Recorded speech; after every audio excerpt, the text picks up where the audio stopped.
Assalamualaikum warahmatullahi wabarakatuh. Perkenalkan, saya Mustika. Saya merupakan mahasiswi dari Prodi Pendidikan Geografi. Kali ini saya akan memaparkan secara singkat mengenai materi jenis lingkungan hidup kelas 11. Lingkungan hidup dapat kita ketahui terbagi menjadi 4. Ada lingkungan biotik, lingkungan abiotik, lingkungan alami, dan lingkungan buatan. Lingkungan biotik merupakan lingkungan yang terdiri atas komponen makhluk hidup. Nah, makhluk hidup ini dapat diartikan sebagai makhluk hidup yang bernyawa dan memiliki wujud, serta dapat berkembang biak. Apa saja yang termasuk dalam makhluk hidup itu? Yaitu ada manusia, tumbuhan, hewan, dan mikroorganisme. Di lingkungan biotik juga terdapat rantai makanan atau perpindahan energi makanan dari sumber daya tumbuhan ke hewan melalui jenjang makanan. Yang berdasarkan fungsinya rantai makanan, komponen lingkungan biotik bisa dibedakan menjadi 3, yaitu produsen, konsumen, dan pengurai.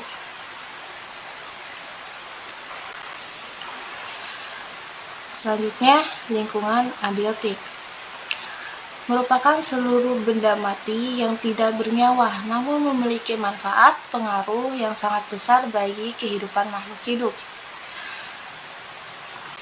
Yang termasuk dalam abiotik yaitu ada air, tanah, udara, sinar matahari, dan lain sebagainya.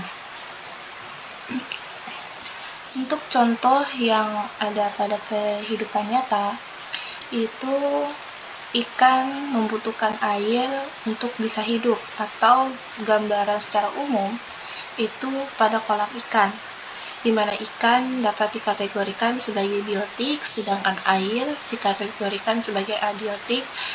Di antara keduanya memiliki keterhubungan, yang dimana abiotik bisa diartikan sebagai habitat bagi biotik. Selanjutnya ada lingkungan alami dan buatan. Dapat kita ketahui untuk lingkungan alami merupakan lingkungan tanpa ada campur tangan manusia, di mana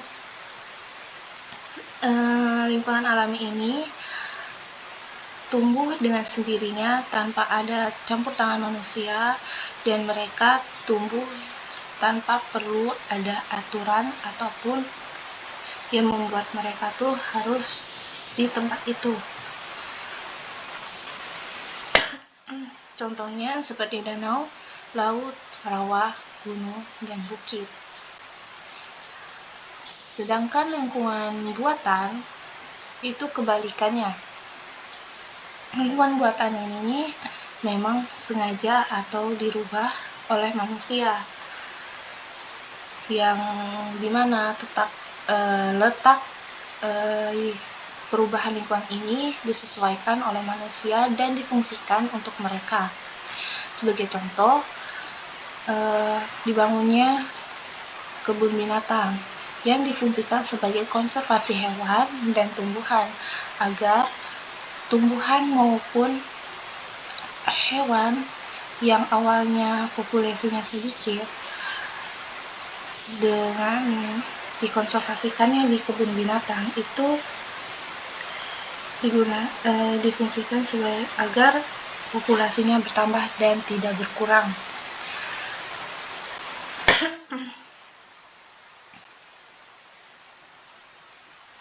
Lalu, apa yang membedakan di antara keempatnya?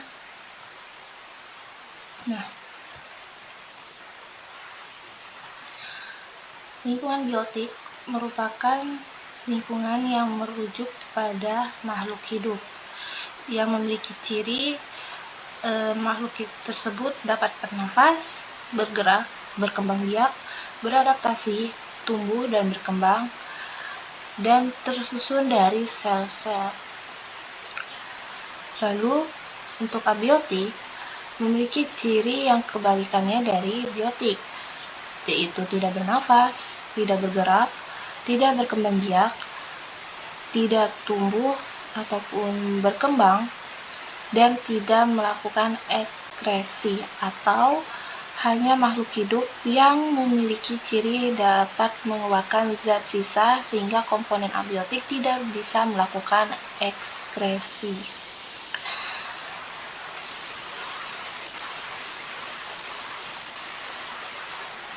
Selanjutnya, untuk lingkungan alami dan buatan. Untuk lingkungan alami, ciri-cirinya berdiri sendiri, tanpa ada campur tangan manusia, dan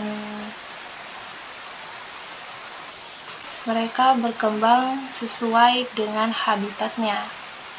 Kebalikan dari alami, buatan itu untuk lingkungannya terdapat ada campur tangan manusia, dan posisi letak lingkungan ini berdiri itu tuh diatur atau tidak berdiri sendiri dan difungsikan untuk kehidupan manusia. Nah, dari keempat ini dapat kita simpulkan bahwa lingkungan hidup yang ada di sekitar kita itu berbeda-beda, yang dimana dari keempat ini saling terhubung. Abiotik memiliki keterkaitan dengan abiotik, di mana abiotik ini gambaran dari makhluk hidup, dan abiotik merupakan gambaran dari habitatnya biotik atau sebagai tempat berkembang biak ataupun tempat hidup atau tempat pendukung bagi kelangsungannya si biotik. Baik, cukup sampai sini materi jenis-jenis lingkungan hidup. Dengan ini saya akhiri. Sebelumnya mohon maaf jika ada kesalahan kata dari pemaparan saya.